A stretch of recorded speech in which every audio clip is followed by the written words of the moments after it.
더 디베이트에 오신 것을 환영합니다. 제가 최근에 집을 잃게 된 한 노부부에 대한 기사를 하나 읽었는데요.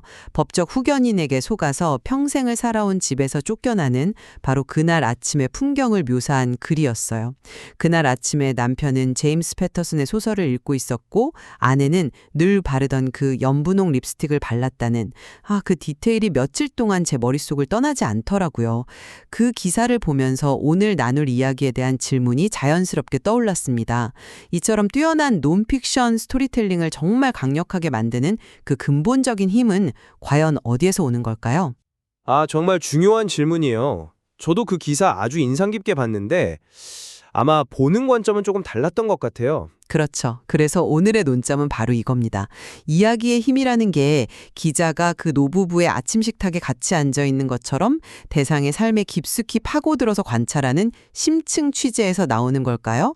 아니면 그 수많은 사실들 중에서 연분홍 립스틱이라는 그 단 하나의 디테일을 기가 막히게 골라내는 그런 작문 기술에서 비롯되는 걸까요? 저는 모든 위대한 내러티브 저널리즘의 초석은 결국 현장에서 발로 뛰는 깊이 있는 취재라고 주장하고 싶습니다. 저는 바로 그 지점에서 생각이 조금 다릅니다. 깊이 있는 취재. 물론 중요하죠. 뭐랄까 훌륭한 요리를 위해서 가장 신선한 재료를 구해오는 과정이니까요.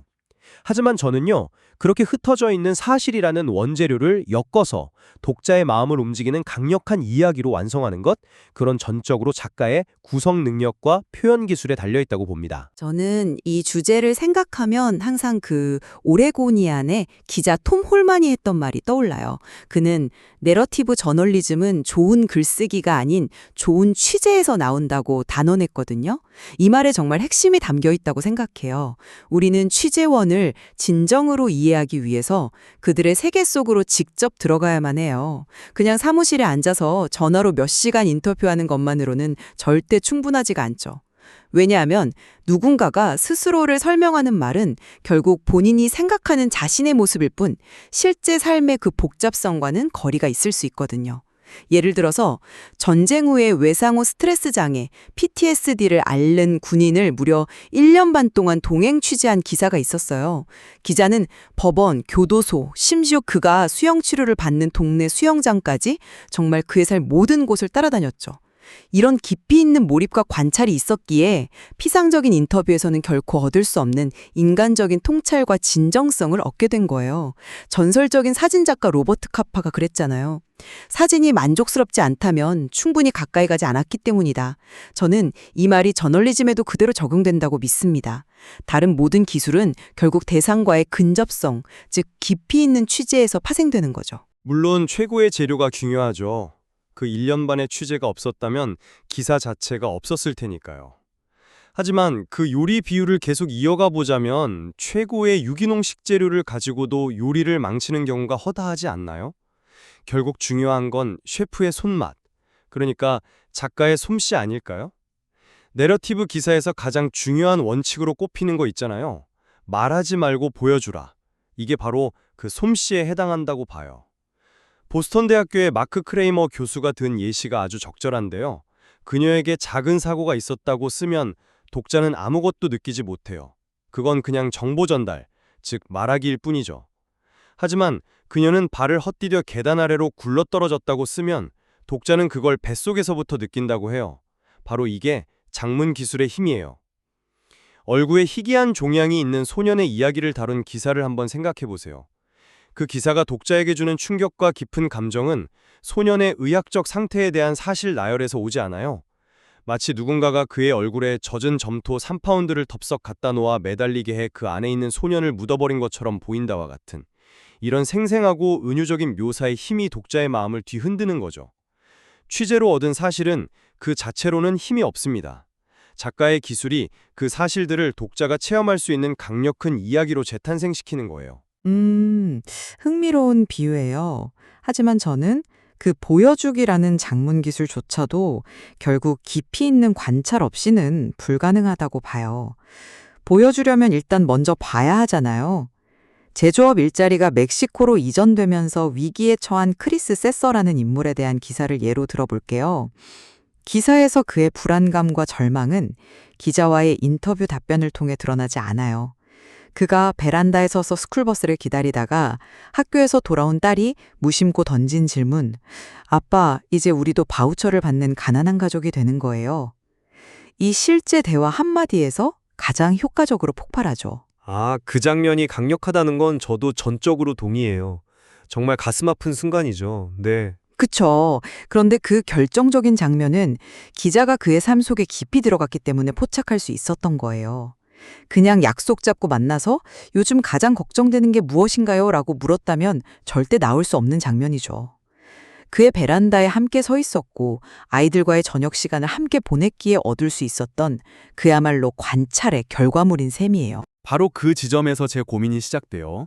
그 장면이 강력한 건 사실이지만 그 힘이 단순히 관찰 그 자체에서 온다고 볼 수 있을까요? 만약 기자가 그 자리에 없었고 대신 크리스 세서에게 요즘 가장 걱정되는 게 뭐냐고 묻고 그가 딸이 우리를 가난한 가족으로 볼까봐 걱정입니다라고 답한 걸 인용했다면 과연 그만큼 효과적이었을까요? 저는 아니라고 봐요. 퓰리처상을 받은 기자 엘리사 슬로의 철학을 보면 그는 나는 기사에서 내가 누군가에게 질문하고 그들이 X라고 답했다는 식의 멘트는 거의 쓰지 않는다고 말했어요. 이건 단순히 관찰의 결과물을 그대로 옮겨 적는 행위가 아니에요. 독자를 이야기 속에 완전히 몰입시키기 위한 의식적이고 전략적인 작문 기술의 선택인 거죠. 글쓰기 코치인 제카트는 작가 스스로를 극작가처럼 생각해야 한다고 조언했어요. 수많은 대화와 장면 중에서 무엇을, 어떻게, 어느 시점에 배치하고 보여줄지를 결정하는 그 연출의 과정이 핵심이라는 뜻이에요. 크리스 세서 딸이 한 말은 분명 강력하지만 작가가 그 대화의 극적인 힘을 인지하고 기사의 특정 위치에 배치했기 때문에 그토록 효과적인 거예요. 그건 발견이 아니라 구성의 영역이죠. 그 구성이라는 것도 결국은 강력한 재료가 있어야만 의미가 있는 것 아닌가요? 저는 킬러 멘트, 그러니까 기사의 인상을 좌우하는 강력한 인용구는 만들어지는 게 아니라 현장에서 얻어내는 것이라고 생각해요. 플리처상 수상자이자 따뜻한 외투의 저자인 이사벨 윌커스는 인터뷰를 양파 까기에 비유했잖아요. 겉껍질은 건조하고 부서지기 쉽죠. 피상적인 질문에 대한 의례적인 답변 같은 거예요. 하지만 계속해서 껍질을 까고 더 깊이 들어갈수록 마침내 가장 맛있고 진실된 중심부에 도달하게 되죠. 킬러 멘트는 바로 그 양파의 중심부와 같아요. 취재원과 오랜 시간 관계를 맺고 신뢰를 쌓는 그 지난한 취재 과정을 통해서만 얻을 수 있는 진심의 조각인 거죠. 미혼부 폴이 부유한 동네 워케샤에서 어렵게 일자리를 구해서 딸을 의사 같은 사람으로 키우고 싶다고 말하는 그 절박한 심정. 이거는 일회성 인터뷰로는 절대 끌어낼 수 없는 말이거든요. 깊이 있는 취재 과정 자체가 킬러 멘트의 질과 깊이를 결정하는 겁니다. 바로 그 양파 까기 비유가 제 주장을 완벽하게 뒷받침해 주네요. 양파의 중심부까지 들어가는 힘든 취재가 이루어졌다고 가정해봐요. 이제 기자의 수첩에는 수많은 양파 속살, 그러니까 수십, 수백 개의 발언과 인용구들이 적혀 있겠죠. 그 중에서 독자의 심금을 울릴 단 하나의 킬러 멘트를 골라내는 것. 이건 전적으로 작가의 안목과 기술의 문제 아닌가요? 교도소에서 갑작스럽게 석방된 아들을 몇 시간째 기다리는 어머니의 이야기를 생각해보죠. 기자는 그 어머니와 오랜 시간 대화를 나눴을 거예요. 그녀는 기쁨, 불안, 희망, 두려움, 정말 수많은 감정을 표현했겠죠. 그런데 작가는 그 모든 말 중에서 단 한 문장을 기사의 핵심에 배치했어요. 제가 제 손으로 그 애를 직접 감싸 안을 수 있기 전까지는 제게는 이게 현실일 수 없을 거예요. 이 문장은 아들을 향한 어머니의 애타는 마음과 불확실한 현실에 대한 불안감을 수백 페이지의 설명보다 더 강렬하게 전달해요. 이건 단순히 취재의 결과물이 아니에요. 수많은 발언 중에서 가장 강력한 것을 선택하고 가장 효과적인 순간에 배치하는 고도의 작문 기술의 승리인 거죠. 하지만 그 선택을 하기 위한 전제 조건을 간과해서는 안 되죠. 애초에 선택할 수 있는 강력한 디테일 자체가 없다면 그럼 어떻게 할 건가요? 저널리즘 작법서의 대가인 에디터 윌리엄 블런델은 추상적인 표현을 방울소리에, 구체적인 표현을 그림 그리는 붓에 비유했어요. 작가가 붓을 들고 그림을 그리려면 먼저 팔레트에 다양한 물감이 있어야 하잖아요. 그 물감을 채우는 과정이 바로 취재예요. 다시 처음에 노부부 이야기로 돌아가 볼게요. 그 기사의 비극성은 그들이 쫓겨나던 날 아침에 지극히 평범한 일상을 구체적으로 포착했기에 극대화돼요.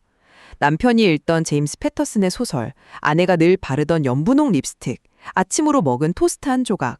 이런 디테일은 작가의 책상에서 상상으로 만들어낼 수 있는 게 아니에요. 아, 그건 그렇죠. 현장에 없었다면 알 수 없는 사실들이니까요. 바로 그거예요. 저널리스트 월트 해링턴이 말했듯이 작가는 감각적인 질문을 던져야 해요. 죽어가는 여성의 방에서는 어떤 냄새가 났는가? 어머니가 만든 스파게티 소스는 맛이 어땠는가? 이런 질갑을 담아내려면 현장에 있어야만 하죠. 연분홍 립스틱과 제임스 패터슨 소설이라는 디테일이 있었기에 그들이 잃어버린 것이 단순한 집이 아니라 그들의 삶 전체였다는 사실이 독자에게 전달되는 거예요. 이 모든 것은 치밀한 취재의 산물입니다. 그게 없다면 작가는 그 어떤 그림도 그릴 수 없어요. 그 비유에 동의하지만 저는 화가의 역할을 더 강조하고 싶어요. 기자가 현장에서 수많은 물감을 팔레트에 담아왔다고 칩시다. 노부부의 집에는 수백, 수천 가지의 물건과 디테일이 있었겠죠. 낡은 소파, 벽에 걸린 가족 사진, 창가의 화분, 주방의 식기들. 그런데 작가는 왜 하필 제임스 패터슨 소설과 연분홍 립스틱을 선택했을까요? 그건 그 두 가지 디테일이 평범한 일상의 상징인 동시에 곧 닥쳐올 비극과 가장 극적인 대조를 이루기 때문이에요. 그것이 가장 효과적으로 이야기를 전달할 것이라는 작가적 판단이 있었던 거죠. 빈곤 지역인 히달고 카운티의 건강 문제를 다룬 기사를 보면 이 점이 더 명확해져요. 기자는 살라스 가족의 식탁을 묘사하면서 단순히 영양가가 부족한 음식을 먹었다고 쓰지 않았어요. 체다 치즈맛 포테이토 칩, 초콜릿 우유와 같이 구체적인 음식 이름을 적시하고 한 끼 식사 예산을 약 1.5달러라고 명시했죠. 기자가 관찰한 수백 가지 사실 중에서 바로 그 디테일을 선택했기 때문에 빈곤이라는 추상적인 개념이 독자의 눈앞에 생생하게 그려지는 거예요. 이것은 취재로 수집된 사실의 목록이 아니라 작가의 의도적인 선택과 구성으로 이루어진 하나의 그림입니다. 디테일을 살려서 이야기를 만드는 것은 결국 글쓰기 기술의 영역이라는 말이죠. 장문 기술이 이야기의 최종적인 표현에 필수적이라는 점에는 동의합니다. 하지만 위대한 내러티브의 진정성, 깊이, 그리고 그 감정적 울림은 근본적으로 기자가 대상에게 충분히 가까이 다가가려는 헌신적인 취재 정신에서 비롯된다고 다시 한번 강조하고 싶어요.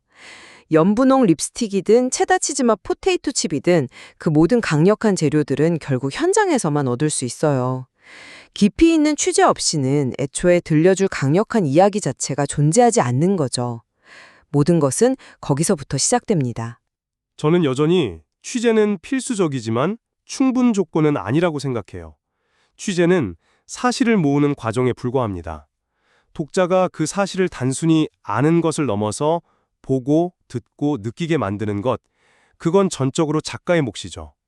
어떤 장면으로 시작할지, 어떤 대화를 클라이맥스에 배치할지, 수많은 디테일 중 어떤 것을 선택해 보여줄지를 결정하는 그 예술적인 기술이야말로 독자와 감정적인 연결을 만드는 최종적이고 결정적인 힘이라고 봅니다. 듣고 보니 결국 깊이 있는 취재와 능숙한 글쓰기는 뭐랄까 샴쌍둥이처럼 서로 긴밀하게 얽혀 있다는 점은 분명해 보여요. 어느 한쪽만으로는 위대한 이야기를 만들 수 없겠죠. 오늘 저희가 나눈 이야기는 그중 무엇이 이야기의 힘에 더 근본적으로 기여하는지, 무엇이 구조의 기반이고 무엇이 그 구조를 빛나게 하는 마감재인지에 대한 각기 다른 관점의 고찰이었던 것 같습니다. 맞아요. 어쩌면 진짜 핵심은 어떤 이야기의 힘이 가공되지 않은 관찰 그 자체에서 나올지 아니면 작가의 정교한 구성에서 나올지를 판단하는 능력에 있는지도 모르겠어요. 노부부의 립스틱처럼 그대로 보여주는 것만으로도 강력한 순간이 있고 얼굴 종양 소년의 이야기처럼 작가의 은유적 묘사가 필요한 순간도 있으니까요. 그 판단력이야말로 깊이 있는 취재와 능숙한 글쓰기라는 두 요소를 엮어내는 진정한 기술이 아닐까요? 이 주제에 대해서는 자료를 통해 더 깊이 탐구해볼 지점이 여전히 많다고 생각합니다.